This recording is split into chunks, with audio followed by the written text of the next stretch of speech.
Je veux surtout qu'on comprenne qu'on n'est pas contre l'avortement, contre les trucs, on est surtout pour la vie. Et c'est vraiment le sens pour moi de cette manifestation, c'est pour la vie, pour la vie, pour la vie. À l'affiche de cette nouvelle manifestation, la dénonciation de la proposition de loi Gaillot, déjà passée en seconde lecture à l'Assemblée nationale, et qui sera examinée au Sénat mercredi 19 janvier. Une des mesures phares de la loi, c'est l'allongement du délai légal de l'avortement de 12 à 14 semaines au moment où on passe de l'embryon au fœtus. Comme nous l'explique Pascale Morinière, présidente des AFC. Et on se rend très bien compte qu'à 12 semaines, fin du premier trimestre, fin de la vie embryonnaire, début de la vie fœtale, eh bien, tous les organes sont déjà en place. C'est un petit qui pèse 100 grammes, autour de 12 cm, et qui est déjà capable de bouger ses bras, ses jambes, chez qui toutes les capacités sensorielles sont en place et qui n'a plus besoin que de grandir et développer ses organes. Je crois que prendre conscience de cela, ça permet de comprendre aussi pourquoi nous sommes à ce point opposés à l'allongement des délais.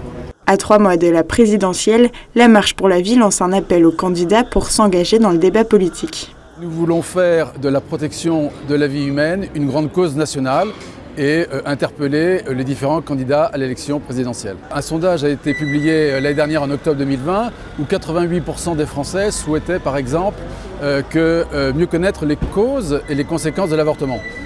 Donc ça veut dire qu'il y a une véritable question qu'il faut traiter et donc nous souhaitons que des politiques de prévention de l'avortement soient mises en place pour réduire la peine et le drame qu'est l'avortement. La Marche pour la vie a présenté un manifeste politique composé de 10 propositions avec comme objectif de proposer des alternatives possibles aux familles ou aux femmes en difficulté. Par exemple, en introduisant le remboursement à 100% des actes liés à la maternité alors que l'IVG est déjà entièrement pris en charge. Comme nous le dit Marguerite, venue ici avec sa famille.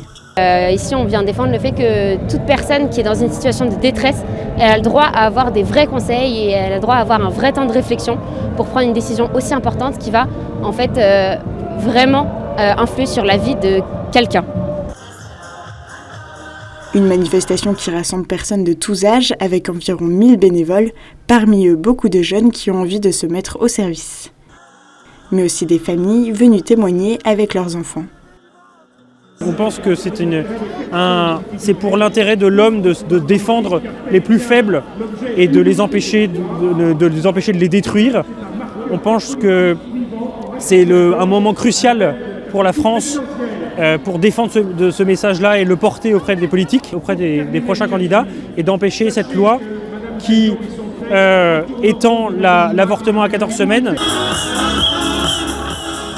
Chers amis, ma chère génération pro-vie!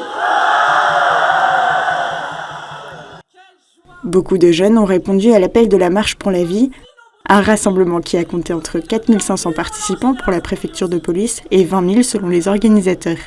La Marche pour la vie interpelle chaque candidat à les rencontrer et à discuter les 10 propositions pour la protection de la vie humaine qui ont été formulées.